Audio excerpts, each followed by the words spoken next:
저희는 은혜 가운데 인생 뒤집기 집회를 마쳤습니다. 월요일부터 토요일까지 매일매일 하나님이 부으시는 은혜가 있었습니다. 특별히 걸림돌이 디딤돌이 될 수 있다는 귀한 도전의 말씀을 주신 것에 감사합니다. 우리의 삶에는 많은 걸림돌들이 있습니다. 우리를 넘어지게 만드는 것들입니다. 어떤 것들은 도저히 우리의 능력으로 감당할 수 없는 일들이 있습니다. 골리앗 앞에서는 다윗처럼 우리가 감당해야 되는 일들이 어려운 일들입니다. 힘에 벅찬 일들입니다. 그러나 그 일들이 디딤돌이 될 수 있다는 것들을 배웠습니다. 우리는 때로 피하고 싶은 고통스러운 일들이 있습니다. 나를 괴롭히는 것이 역사적 사명인 것처럼 따라다니는 분인나와 같은 사람을 만날 수도 있습니다. 그러나 그 분인나가 내 인생의 디딤돌이 될 수 있다는 사실입니다. 그로 인하여 하나님께 가까이 나가고 하나님께 기도할 수 있는 사람이 되기 때문입니다. 우리는 때로는 하고 싶지 않는 부담스러운 일들이 있습니다. 그 부담스러운 일들이 우리의 삶의 디딤돌이 될 수 있다는 사실입니다. 요셉이 들어갔던 감옥이 그랬습니다. 그가 원치 않았습니다. 부담스러운 일들입니다. 산지를 요구하는 일들이 그렇습니다. 남들이 올라가고 싶어 하지 않는 어렵고 부담스러운 일들입니다. 그러나 그 일들을 감당했을 때에 그에게 새로운 인생이 펼쳐지는 것들을 보게 되는 것입니다. 그래서 우리는 하고 싶지 않는 이 부담스러운 일이 우리 인생의 디딤돌이 될 수 있다는 것도 배웠습니다. 때로는 부끄럽고 수치스러운 죄악의 모습, 우리의 실수와 실패조차도 우리의 인생의 새로운 디딤돌이 될 수 있다는 것을 배웁니다. 왜냐하면 우리가 받은 그 상처가 우리의 사명이 될 수 있기 때문에 그렇습니다. 우리는 어려운 일을 만나도, 때로는 고통스럽고 괴로운 일들을 만나도, 때로는 부당하고 부담스러운 일들을 만나도, 때로는 실수와 실패를 경험해도 그것이 우리 인생의 디딤돌이 될 수 있다면 우리는 범사에 감사할 수 있을 것입니다. 하나님이 말씀하십니다. 범사에 감사하라고. 이를 너희를 향한 하나님의 뜻이라고 이야기합니다. 그렇다면 우리는 지금 우리 손에 풍성한 수확이 없을지라도 감사하라는 말씀을 들어야 합니다. 사랑하는 사람이 병상에서 고통하는 모습을 지켜보고 있을 때에도 하나님은 감사하라고 이야기합니다. 어쩌면 사랑하는 사람을 먼저 떠나보내고 홀로 남아있을 때에도 하나님이 감사하라고 이야기합니다. 때로는 자식이 원수같이 바뀌어서 속을 썩일 때도 하나님이 감사하라고 이야기하시는 겁니다. 사랑해야 될 부부 사이가 철천지 원수처럼 싸우며 다툴 때에도 하나님은 감사하라고 이야기하시는 것입니다. 교활한 사람들이 출세를 하고 으쓱대는 거만한 모습을 참아야 할 때도 하나님이 감사하라고 이야기하십니다. 이념으로 나누어지고 차별과 부조리로 가득한 세상을 보면서도 하나님이 감사하라고 이야기하십니다. 때로는 억울한 일을 당하고 때로는 답답한 일을 당할 때에도 감사하라고 이야기합니다. 그런 일을 당하고 어떻게 감사할 수 있겠는가? 그런 일에 감사해야 되는데 할 마음이 없는 것입니다. 어떻게 그것이 가능한 것인가? 우리는 잘 알고 있습니다. 우리가 이해할 수 없는 그런 명령을 하나님께서 하실 때 하나님은 반드시 이유가 있고 또 하나님께서는 반드시 그렇게 할 수 있는 길을 만들고 계시다는 것들을 알 수 있습니다. 우리가 어떤 형편과 처지에서도 감사해야 되는 이유가 있습니다. 그리고 어떤 형편과 처지에서도 감사할 수 있는 방법이 있습니다. 그게 뭐냐 하면 하나님의 은혜입니다. 우리가 하나님의 은혜를 받았기에 우리는 감사할 수밖에 없습니다. 우리가 하나님의 은혜 가운데 거하면 우리 속에 감사가 흘러나온다는 것들을 알 수 있습니다. 우리는 감사라는 것은 받을 자격이 없는 자가 하나님께 받은 선물이라고 배웠습니다.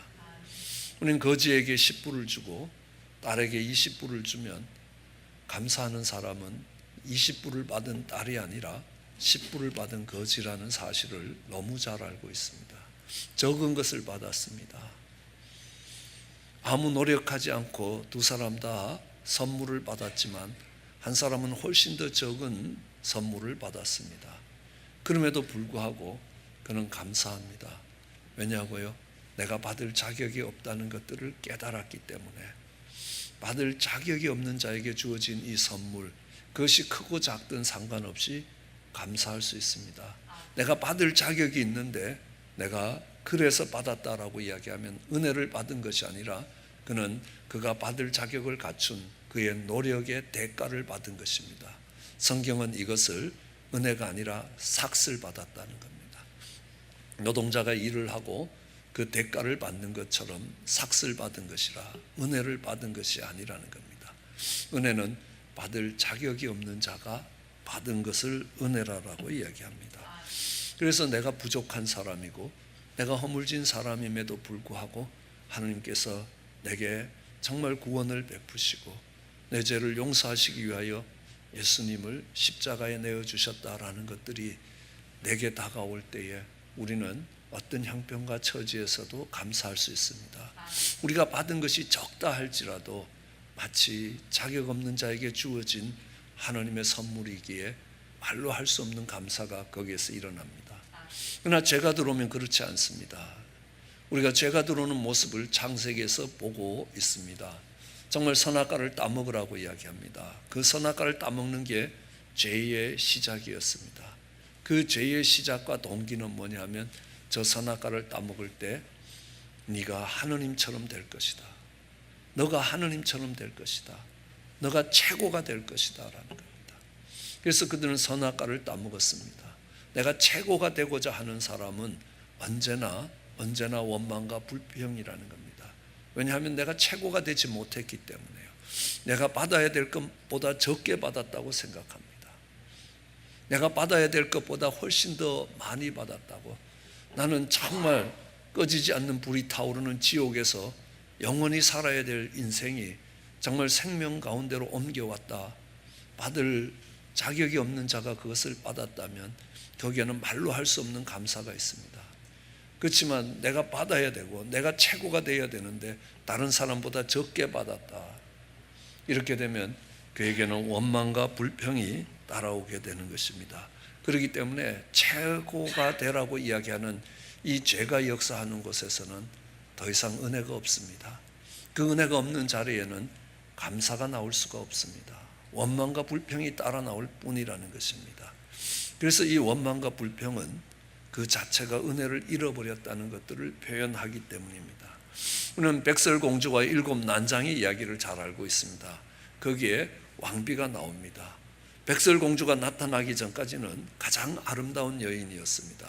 그리고 가장 높은 지위에 여인으로서는 왕비의 자리로 가장 높은 지위에까지 올라갔습니다. 얼마나 감사할 일들이 많습니까?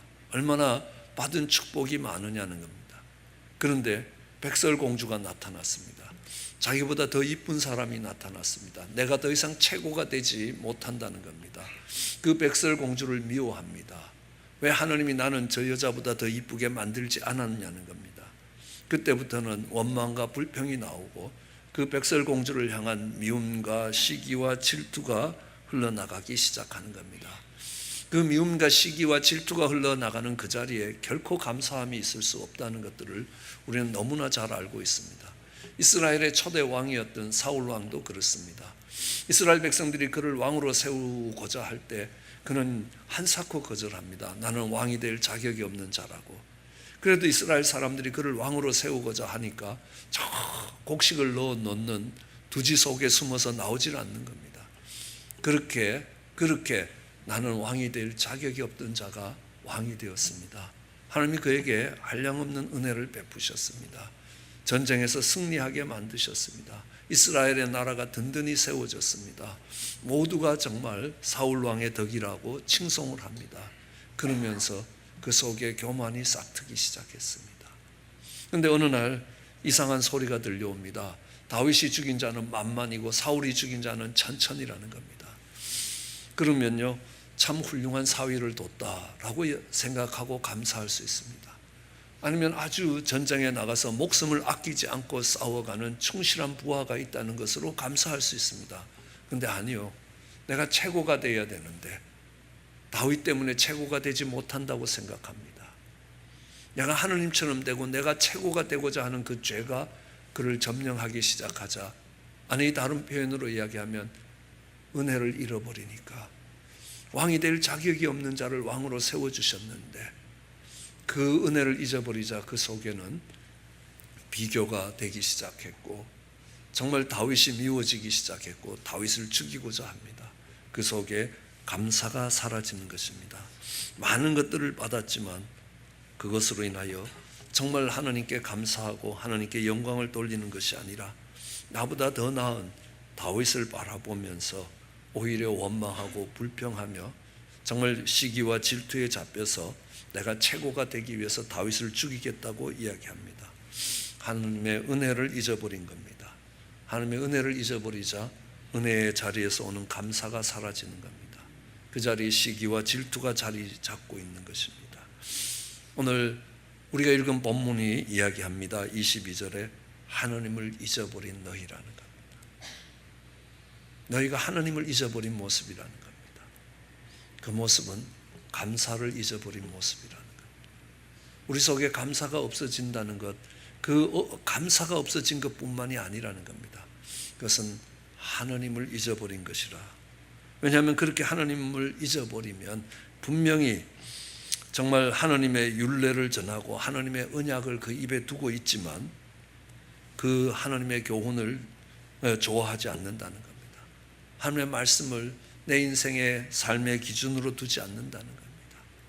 세상과 타협하고 세상과 연합하기 시작한다는 겁니다. 내 입을 악에게 내어주고 내 혀로 거짓을 꾸미기 시작한다는 겁니다. 그러면서 형제를 공박하며 내 어미의 아들들을 비난한다라고 우리가 읽은 바로 앞절에 하나님을 잊어버린 사람들의 모습이라는 겁니다. 형제를 공박하고 그 어미의 아들들, 형제 자매가 된 그들을 비방하는 것입니다. 왜요? 나랑 비교가 되기 때문에 그렇습니다. 나보다 잘해도 무시할 것이고 시기할 것이고 나보다 못해도 무시하고 멸시할 것이라는 겁니다. 왜? 내가 받은 은혜를 잃어버릴 때 그렇다는 것입니다. 다윗이 하나님의 마음에 합했던 가장 큰 이유가 있다면 그는 목동이었던 자신을 하나님이 이스라엘의 주권자로 삼으셨다는 사실을 잊지 않았습니다. 자기 어떤 자리에서 하나님의 은혜를 입었는지 잊지 않았습니다.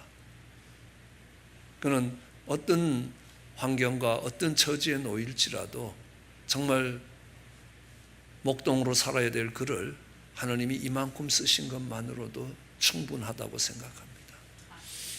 그는 사울의 칼에 도망자가 되어서 광야에 쫓겨가면서도 내가 사망의 음침한 골짜기를 지나갈지라도 여호와가 나의 목자가 되신다고 그러기에 감사할 수 있는 그의 삶이 되는 것입니다.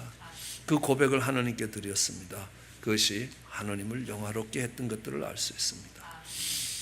우리가 우리가 처해져 있는 형편과 처지를 보면 도저히 감사할래야 감사할 수 없을 때가 있습니다. 그럼에도 성경은 범사에 감사하라고 이야기합니다. 그러나 감사할 수 있는 이유가 있다면 하나님이 앞으로 하실 일들이 기대되기 때문에 그렇습니다. 이 말은 뭐냐 하면 지금 이 모든 것이 끝난 것이 아니라는 것입니다. 아직 하나님이 살아서 역사하고 계시다는 것입니다. 오늘 형편과 처지가 어렵고 힘들고 괴로울 때도 감사할 수 있는 이유는 하나님에 대한 믿음, 신뢰가 있을 때 가능하다는 것입니다. 지금 이 처지가 끝이 아니지 않느냐는 겁니다. 앞으로 이 가운데서 하나님이 이루어 가실 일들이 있다는 겁니다. 그 기대가, 그 바라는 것이 있다면, 그 바라는 것이 믿음으로 실상이 된다면 오늘 형편과 처지가 어떨지라도 그 믿음을 바탕으로 감사할 수 있습니다. 다니엘은 이스라엘의 왕이 될 자리에 있었습니다. 근데 나라가 망했습니다. 포로가 되었습니다. 정말 잡혀갔습니다. 이제 바벨론 왕을 섬겨야 되는 종이 되었습니다. 그 중에서도 궁궐에서 가까이서 왕을 섬겨야 됩니다. 그 말은 그가 환관이 되었다는, 내시가 되었다는 말입니다. 그래서 환관장의 교육을 받고 있습니다. 가정을 더 이상 이룰 수가 없게 됩니다. 처절한 절망이 찾아옵니다. 우리 다니엘이란 이름은 이런 의미를 가지고 있습니다. 여호와는 나의 심판자라는 겁니다. 나는 하늘의 눈길 앞에 살 것이다. 세상 사람들이 나를 어떻게 평가하느냐가 아니라 하나님이 나를 어떻게 보시고 하나님이 나를 어떻게 평가할 것인가에 내 인생을 걸고 가는 사람이다. 그는 그렇게 살아갑니다. 그러나 그 이름조차 부를 수 없는 자리에 놓이게 되었습니다. 벨드사살이라고, 벨이라는 우상을 섬기는 벨신을 수호하는 자로 이름이 바뀌어집니다. 이제는 우상을 숭배하고 우상을 지켜야 되는 자리로 바뀌어졌습니다. 그의 삶이 얼마나 고통스러운지 모릅니다. 그렇지만 다니엘은 하루에 3번씩 무릎을 꿇고 기도하며 하나님께 감사했다고 이야기합니다.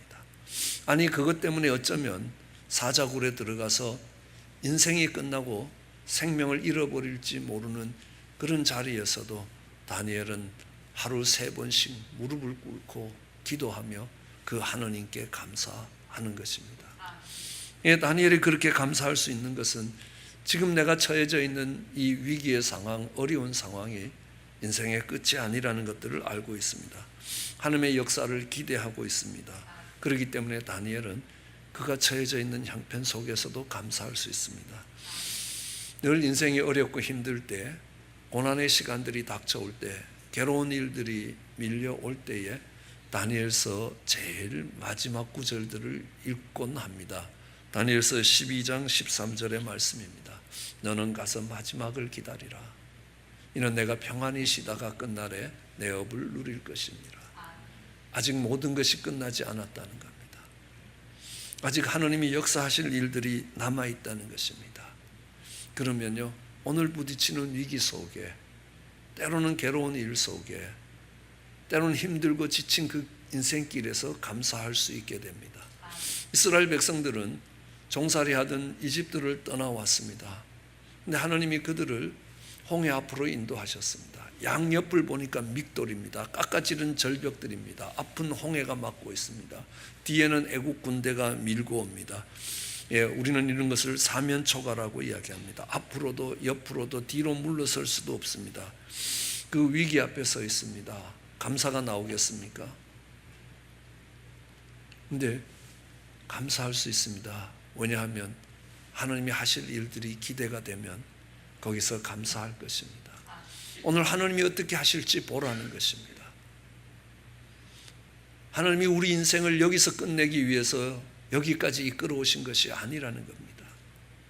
하나님이 홍해를 가르시고 그 바다 가운데 길을 내시며 그 이스라엘 백성들을 인도해 가시는 것입니다. 그것들을 경험한 이스라엘 속에 얼마나 큰 감사가 일어나겠습니까? 소경 바디메오가 예수님을 찾아 부릅니다. 다윗의 자손이여 나를 불쌍히 여기소서. 내가 불쌍히 여김을 받아야 되는 처지라는 걸 이야기합니다.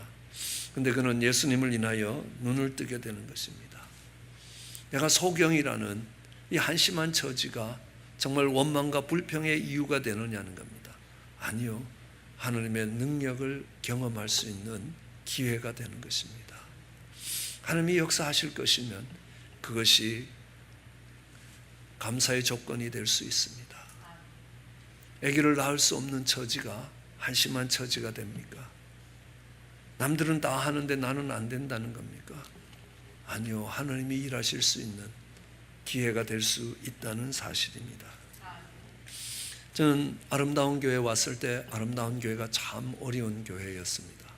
하나님 많고 많은 교회 중에 왜 이런 교회에 보내십니까? 이건요, 결코 감사한 표현이 아닙니다. 원망과 불평의 표현입니다. 하나님, 그래도 제가 학교에서 공부할 때 우리 소그룹의 식구들이 15명, 20명은 됩니다. 그분들은 이제 공부를 마치고 가면 사회 지도층으로 돌아가서 많은 영향력을 발휘할 수 있는 사람들인데 하나님 왜 나를 이 구석에 잡아가서 이렇게 쓰시나이까? 예, 너 참 잘났다라는 겁니다. 너 참 교만하다는 겁니다. 내가 받을 것보다 적게 받았다는 겁니다. 하나님이 정말 겸손히 무릎 꿇게 하시는 겁니다. 지금에 와서는 얼마나 감사한지 모릅니다. 얼마 전 침례교회에 정말 교육 세미나가 있었습니다. 어려운 시간들을 어떻게 지나왔고 그 시간들 속에 하나님이 어떻게 위로하셨고 하나님의 은혜가 어떻게 오늘날까지 이끌어왔느냐라는 것들을 간증할 때에 지금 어려운 시간들을 지나가는 많은 우리의 동역자들이 위로를 받습니다. 이게 이제는 아마 이렇게 이야기할 것입니다. 지금까지 이렇게 인도해 오신 하나님께 감사를 드립니다. 그때 머리를 북적북적 긁으면서 굉장히 죄송한 마음으로 감사를 드리고 있습니다. 왜냐하면 그 길을 지나오면서 감사하지 않았거든요. 근데 범사에 감사하라는 하나님의 뜻이 뭔지를 알 수 있습니다. 우리가 감사해야 되는 가장 중요한 이유가 있습니다. 그 감사로 제사를 드릴 때에 정말 하나님을 영화롭게 할 것이며 우리의 삶에 흉악의 결박이 풀어진다는 사실입니다. 감사는 능력입니다. 우리는 잘 알듯이 죄가 들어오면 감사가 사라집니다. 내가 하나님처럼 되고자 하는 이 죄악의 동기들이 발동되면 내가 최고가 되어야 되겠다라고 하면 그때부터 우리는 절대로 감사할 수 없습니다. 최고가 되지 않으면 감사하지 않습니다. 아니 최고가 되면 내가 정말 하느님과 비길 것이라 라고 하느님과 비기는 자리에까지 가는 그런 모습들을 우리는 성경 속에서 읽어볼 수 있습니다. 그러나 내가 감사를 잃어버리지 않고 감사를 회복했다는 말은 다르게 이야기하면 죄를 이겼다는 것입니다. 죄가 역사하는 자리에 감사가 없습니다. 근데요, 감사를 회복하고 감사를 지켜냈다는 것은 내가 죄에 빠지지 아니하고 죄를 이겼다는 이야기입니다. 여러분, 복음을 전했습니다. 그런데요, 그들을 기다린 것이 감옥이었습니다. 바울과 실라가 빌립보 감옥에 갇혔습니다. 참 낙심될 때에 있었을 것입니다. 내가 잘못한 것도 아니고 하나님의 복음을 위하여 이렇게 수고했는데 하나님이 내게 갚으신 것이 감옥이냐는 것입니다. 매를 맞았습니다. 정말 온몸이 쑤셔올 것입니다. 근데 참 놀랍게도 그곳에서 찬송을 부르며 하나님께 감사하기 시작했습니다. 그때 그 옥문이 열리면서 참 놀라운 역사가 일어나는 겁니다. 그 빌립보 간수장이 정말 자결을 하려는 빌립보 간수장이 하나님의 사람이 되는 것입니다. 그리고 그 빌립보 교회가 개척됩니다. 성경의 가장 아름다운 교회 중에 하나인 정말 기쁨이 넘치는 빌립보 교회가 거기서 개척되는 것들을 보게 되는 것입니다. 언제입니까? 정말 그 감옥에서 가장 절망적인 상황 속에서 그들이 하나님께 감사하며 찬양할 때였습니다. 그것이 흉악의 결박들을 깨트리며 그 속에 하나님의 영광을 드러냈던 것들을 볼 수 있습니다. 다니엘을 보셔도 그렇습니다. 죽음이 기다리는 그 자리에서, 사자굴에 들어가는 그 자리에서 여전히 하나님께 감사합니다. 그것이 다니엘의 모든 삶의 결박들을 끊어내고 정말 그를 모함하던 모든 자들을 이기고 정말 하나님을 영화롭게 했던 것들을 알 수 있습니다. 우리는 감사로 이 제사를 드릴 때에 하나님을 영화롭게 할 것이라는 겁니다. 감사로 제사를 드리는 것은 우리가 정말 죄를 이겼다는 표현이라는 겁니다. 우리는 은혜 가운데 있을 때 내가 받을 자격이 없는 자가 하나님께 선물을 받았다면 우리는 어떤 형편과 처지에 올지라도 감사할 수 있습니다. 여러분, 감사를 한다는 것은 은혜를 잃어버리지 않았다는 것입니다. 아직도 은혜 가운데 머물고 있다는 사실입니다. 우리가 도저히 감사할 수 없는 처지에서도 감사할 수 있는 것은 아직도 하나님이 살아 역사하고 계시다는 것입니다. 우리 이 나그네 인생길을 끝낼 때 영광 중에 영접하실 하나님이 계시다는 것입니다. 그렇기 때문에 오늘 눈앞에 펼쳐지는 상황이 어떨지라도 감사할 수 있다는 사실입니다. 우리가 그 감사를 할 때 우리는 죄에 지지 않고 죄를 이겼다는 증거입니다. 근데 오늘은 이야기합니다. 하나님께서 그 감사로 제사를 드리라는 겁니다. 감사하는 것뿐만 아니라 우리가 하나님 앞에 예배를 드릴 때 그 감사를 가지고 나오라라고 이야기하시는 겁니다. 한번 욥을 보십시오. 그의 삶에 많은 어려움이 닥쳤습니다. 그의 아내는 하나님을 저주하고 죽으라는 말을 남기고 떠나갑니다. 정말 하나님이 원망스러울 때 있습니다. 그런데요, 그 하나님께 감사로 나아가는 것입니다. 그가 정말 그 어려움 속에서도 감사를 가지고 내가 듣기만 하던 하나님을 보게 됐다라는 이 말은 감사의 표현입니다. 그 감사를 가지고 하나님께 나아갈 때 욥의 삶에 묶였던 모든 결박들이 풀어지는 것들을 볼 수 있습니다. 하나님 그 욥에게 갑절의 축복을 더하시는 것들을 보게 되는 겁니다. 왜요? 감사로 제사를 지내는 것이 우리의 삶의 흉악의 결박을 끊어내고 하나님을 영화롭게 하기 때문에 그렇다는 사실입니다. 그럼 가인이 어느 날 아벨이 미워지고 아벨을 죽이고 싶을 때가 있었습니다. 시기심에 잡혔기 때문에 죄악에 잡힐 때 그랬다는 겁니다. 그때 하나님 이야기합니다. 정말 이 위기의 때가 정말 네 마음을 지켜야 될 때고 감사로 하나님께 나와야 될 때라는 겁니다. 그렇게 예배드리지 못하면 그 감사가 사라지는 곳에 정말 동생을 죽이는 비참한 삶이 된다는 것입니다. 형제를 무너뜨리는, 형제를 비방하는 삶이 된다는 것입니다. 그럼 다윗을 보십시오. 언젠가 호의를 베풀었던 나발이 그를 비난하고 약을 올리자 정말 열받았습니다. 칼을 뽑아서 가서 그 집에 속한 남자들을 다 죽이겠다는 겁니다. 나를 우습게 봤다는 것입니다. 그 위기의 때 감사로 제사 드릴 때라는 것입니다. 그때의 그 혈기를 따라서 그 감정을 따라 살아가는 것이 아니라 그때도 여전히 감사로 제사를 드릴 때라는 것입니다. 그러면 하나님을 영화롭게 할 것이라는 겁니다. 다윗의 삶에 정말 흉악의 결박들이 풀어질 것입니다. 성경은 우리에게 합니다. 환난이 와도 즐거워하라는 겁니다. 감사하라는 겁니다. 왜냐하면 환난이 인내를 낳고 인내가 연단을 낳고 연단이 소망을 이루기 때문에 그렇다는 겁니다. 우리는 어떤 형편과 처지에서 감사할 수 있습니다. 범사에 감사한다는 겁니다. 은혜를 입었기 때문에 그렇습니다. 아직 하나님의 역사가 끝나지 않았기 때문입니다. 아니 그것을 떠나서라도 그 감사가 죄를 이기는 능력이기 때문에 정말 죄의 결박을 풀어내는 능력이 그 감사에 있기 때문에 그렇습니다. 그 감사로 드리는 제사가 하나님을 영화롭게 하고 우리의 삶의 결박을 풀어낼 것입니다. 그 감사가 풍성하기를 주의 이름으로 축원합니다. 기도하시겠습니다.